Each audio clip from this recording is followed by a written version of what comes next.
de saúde para a proteção dos usuários e dependentes, proteção e tratamento.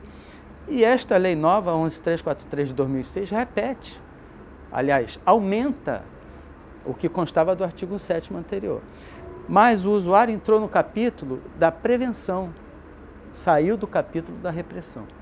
O capítulo da repressão dentro da lei nova ficou para o traficante de entorpecentes. Então eu acho que não é questão de segurança pública, é questão de saúde pública. Eu acho que essa matéria, daqui a algum tempo, é assim que ela vai ser tratada. Eu não fui preso por associação ao tráfico, eu não tinha nada dizendo que eu fazia parte de facção, não sou parte de facção nenhuma. Mas, como o senhor estava falando, a partir do momento que tinha tudo preparado ali para venda, eu sou considerado como traficante. O que adiantou tornar lícita, tornar lícito o álcool? Em que melhorou? Em que melhorou tornar lícito o tabaco? Não mata? Não altera as pessoas do mesmo jeito? As pessoas pararam de usar droga, as pessoas pararam de cometer crimes, as pessoas pararam de matar, as pessoas pararam de se matar por causa do fato de não ser um ilícito consumir álcool e consumir tabaco. Quantas pessoas, todo dia tem estatística, eu não me lembro agora de cabeça, mas morrem não sei quantas pessoas por dia pelo uso de tabaco. Isso diminuiu por causa do fato de ser lícito? Isso tornou mais fácil administrar essa situação? Não. Dependência química é uma doença que aflige assim, 10 a 12% da população adulta. Então, você vê que em cada 10 pessoas na rua, um é dependente químico. Só que a ideia que as pessoas falam, o dependente químico é aquele que está na sarjeta, está se prostituindo para usar o crack, está bebendo álcool puro. Não, às vezes dependente químico ele está no teu ambiente de trabalho, assim, aquela pessoa que fuma maconha todo dia, que uma hora ele vai ficar numa situação de derrota na vida, deprimido, vai dar um tiro na cabeça, mas assim, não precisa chegar lá. Então isso pode se intervir, pode haver uma intervenção antes. Apesar da gente imaginar que a maconha é uma droga que é a droga da paz, que leva o indivíduo a ficar meio lesado, mas quando passa o efeito da maconha, que dura de 2 a 4 horas, a pessoa pode ficar extremamente agressiva, tá? E a cocaína, ela é uma droga estimulante, o efeito é menor, dura de 15 minutos a 40 minutos, mas o indivíduo, para obter a cocaína, frequentemente ele frequenta ambientes que são propícios à violência contra ele mesmo, e ele acaba, muitas vezes, para conseguir a droga, assumindo comportamentos violentos. Por exemplo, fazendo favores a traficantes, transportando no carro armamentos, e numa blitz, talvez ele, digamos, com medo de ser preso, ele possa fazer uso da arma que ele está carregando para outra pessoa. É muito comum isso. Na questão do crime, muitas vezes o crime praticado por alguém que é dependente de droga não é só o crime do tráfico ou do possuir a droga em depósito. Não. Muitas vezes o crime aparece no momento em que ele sente essa avidez, esse desejo incoercível de consumir, e aí ele pode praticar uma série de delitos. Ele pode furtar, ele pode roubar, ele pode até matar, porque ele quer obter a droga de todo e qualquer meio. O cérebro da gente tem uma áreazinha, né, que para nosso azar, para nossa sorte e para nosso azar, né? Para nossa sorte porque, obviamente, ela traz vários prazeres, ela traz várias satisfações para a gente. Né? A gente come um chocolate, a gente faz um bom sexo, a gente tem uma recompensa cerebral, um prazer enorme. Né? Mas, ao mesmo tempo, as drogas vão agir nessa área. As drogas vão lá no cérebro da gente e estimulam essa área de prazer, só que elas estimulam essa área de prazer maciçamente. Né? Uma droga que chega no sistema nervoso central com 8 segundos, como é o caso do crack, do ox, né? 6 a 8 segundos elas fazem efeito. Né? 20 segundos depois, ela rouba esse efeito. né? Ela chega, 8 segundos ela faz efeito. Ela vem, te dá o pancadão, te dá satisfação. Ah, que maravilha! Esqueci tudo, tô no outro mundo. 20 segundos depois ela te rouba essa sensação. Porque parou o efeito. Acabou. Você quer dar a segunda, e a terceira, e a quarta, e a quinta. Né? Um dos grandes problemas das drogas, as drogas mais viciantes, são aquelas que têm período de efeito muito curto, porque elas roubam essa sensação de satisfação muito rápido. Esse é o problema do ox, esse é o problema do crack, esse é o problema da heroína. Deve ser feito um trabalho preventivo, né, com relação às drogas em geral e à dependência química em particular, porque são duas coisas diferentes. Uma coisa é o uso de drogas e o abuso de drogas.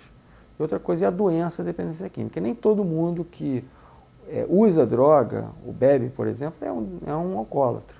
Né? Nem todo mundo que usa droga é um dependente químico. É importante fazer esse trabalho assim, educativo, de esclarecimento mesmo, assim, do ponto de vista científico, do que as drogas representam para o indivíduo.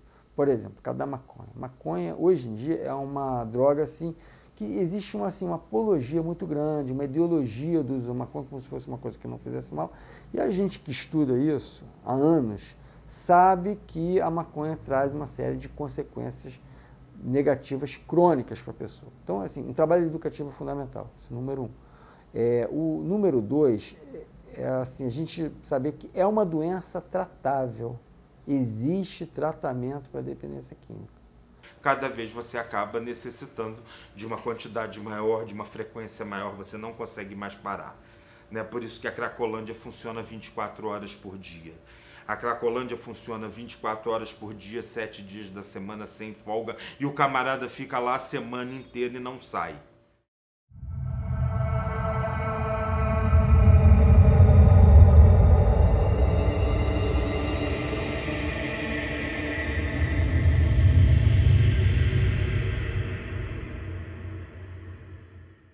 Eu comecei a se envolver com droga quando comecei a trabalhar de camelô, entendeu? E aquela curiosidade, viu os colegas indo pro canto, usava o que é aquilo. Eu bebia cerveja e começava aquilo, ver aquela curiosidade. Então comecei a experimentar cocaína, aonde me levou ao fundo do poço. Minha mãe nunca conversou comigo sobre as drogas. Até hoje, não culpando ela, se ela tivesse falado comigo como ela falou da bebida, eu não teria tido curiosidade. A bebida, quando eu ia botar um primeiro copo na boca com 15 anos na festa dos meus amigos, numa festa dentro da casa da minha tia, ela me deu um tapão. Peguei ódio daquilo. Não bebo, não gosto. Eu, primeiro da família lá, começar a usar droga, fui puxando isso para dentro de casa, envolvi meus primos, envolvi minha irmã, envolvi meu irmão, envolvi todo mundo nas drogas. E eu vim para cá para dar o exemplo para eles, entendeu? Que isso tem como ser revertido. Onde eu moro, quem fuma crack se chama cracudo, então é uma pessoa que não tem valor nenhum, é igual se fosse um lixo. Então os traficantes lá, além de eles venderem o crack, eles não gostam que o usuário usa no meio da rua. Então eu tinha um lugar para me usar. O que eu fiz dessa casa? Eu fiz da minha casa uma Cracolândia. E quando fui ver, já estava usando crack. Achei mais importante do que a minha família, né? Comecei a me entregar verdadeiramente pro crack, comecei a usar, como se chama o chamado zirrê, né, misturado, e já não fazia mais efeito, eu comecei a usar ele puro, entendeu? O prazer já vinha muito mais forte, minha família já começou a ser o crack, já para mim já não existia mais ninguém. Fui preso pela primeira vez na descida do Santa Marta, assinei, peguei 2 anos, como era primário, vim para a rua com 6 meses, tirei os 6 meses na 10ª DP, voltei para a rua. 4 anos depois eu fui preso novamente, mas já com 50 quilos, entende? Aí peguei 8 anos, tirei 3 anos e 6 meses, e em 90 fui preso novamente, fiquei até 95 por tráfico internacional. Fui preso no aeroporto, descendo do avião, quando peguei a pista, Raul perdeu, já estamos sabendo de tudo. Uma vez eu recebi um dinheiro, peguei 2.000, comprei 2.000 de droga. Eu fiquei ali uma semana os dormiu e foi embora. Aonde eu estava virando quase mendigo, eu fiquei uma semana com fome, dentro de uma casa com os colegas, só usando droga direto. Bebendo e usando, bebendo e usando. Eu fui para casa de uma amiga minha, em Rocha Miranda, lá era perto da Boca de Fumo. Fugi do meu namorado, fui para lá e lá eu fiquei 2 semanas só me drogando. Voltei de lá, eu fiquei tão feia, mas tão feia, que eu me olhava no espelho e eu queria morrer. E eu queria pedir à minha mãe, mãe, me ajuda. Só que a minha mãe era uma pessoa fria comigo. Eu não tinha coragem de virar e falar, mãe, eu estou viciada. Eu não tinha coragem de falar, eu sou uma viciada. Tem 2 opções, ou cadeia ou morte. Vamos dar valor à família, gente. Escutar teus pais, tua mãe, quando eles falar. Porque a droga não leva a lugar nenhum. E eu não quero que vocês venham parar aqui onde eu vim parar, não. Porque eu não queria estar aqui. Mas eu preciso. Então, meu irmão, aquela vida que você tinha assim, ó, eu tenho 24 horas no dia. Minhas primeiras horas é tomar meu café, é ver o que eu vou fazer durante o dia, depois eu trabalho, depois eu almoço, depois isso, depois... Sempre com a droga, não, é o dia todo você só pensa na droga. A droga destruiu a minha vida completamente, né? Destruiu o meu corpo, destruiu a minha casa, não tinha mais amor de família, não tinha mais amor de mãe, de irmão. E ignorante, tolo, é aquele que diz que eu paro quando eu quero. Você não para quando você quer, porque você se torna um escravo da droga. A droga você não quer usar, você tá ali, tá saciado, porque ela te dá o prazer no primeiro momento. No segundo momento ela te dá a dependência, entendeu? Você vai querer usar de novo pela abstinência, entendeu? Não pelo prazer, entendeu? O prazer é o primeiro momento, o segundo momento é a abstinência, é a escravidão, entendeu? A escravidão leva à humilhação. E eu cheguei em casa, eu falei, mãe, me ajuda, pelo amor de Deus, porque eu tô morrendo, eu sou dependente química e eu preciso da ajuda da senhora porque eu tô perdendo a minha identidade, a minha vida. Mãe, pelo amor de Deus, fala com alguém, me interna. Perdi meu primeiro casamento por causa das drogas, porque eu agredi a minha esposa. Chegou um certo ponto que eu cheguei a agredir meu pai, né? Devido à droga, tá alucinado, querendo usar e sem saber de nada. Não venha querer experimentar a droga. A droga não é onda. A droga te pega, a droga te destrói, a droga te põe no chão.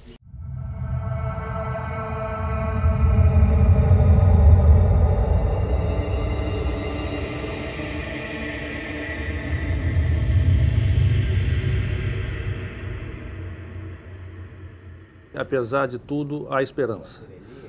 Há poucos dias aqui na escola, o coral cantou uma música de Paulo Soledade, Estão Voltando as Flores, em que há 2 versos verdadeiramente emblemáticos.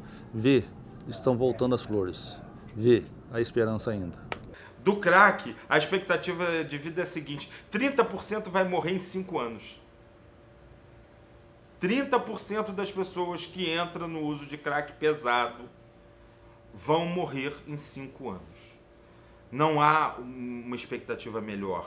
Não tem estatística. É engraçado, porque as estatísticas não... Porque muitas vezes a gente vê, estatística diverge, né? Uma diz uma... A maioria diz a mesma coisa. 30%. Ou seja, se você tem 100 pessoas usando crack hoje, você pega e começa a acompanhar essas 100 pessoas. 30 nos próximos 5 anos vão morrer. Eu não quero ir pro cadeião, porque mal ou bem, todo mundo sabe que o cadeião tem droga.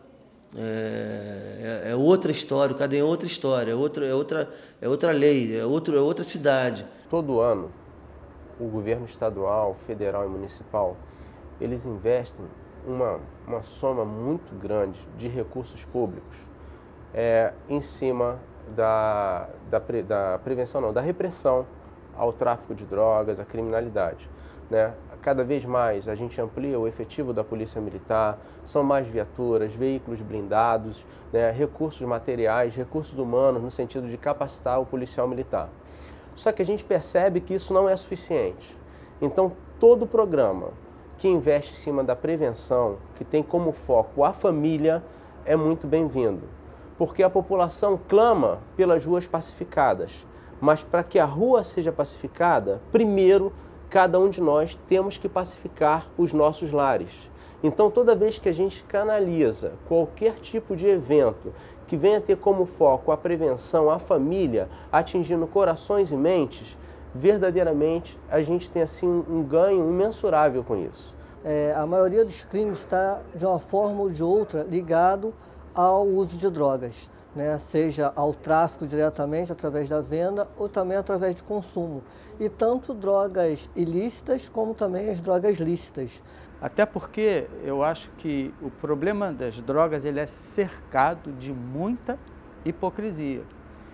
Porque nós temos duas drogas permitidas, tabaco e o álcool, que matam muito mais do que todas as drogas ilegais juntas. No nosso estado, o problema das drogas tem se apresentado cada vez mais grave.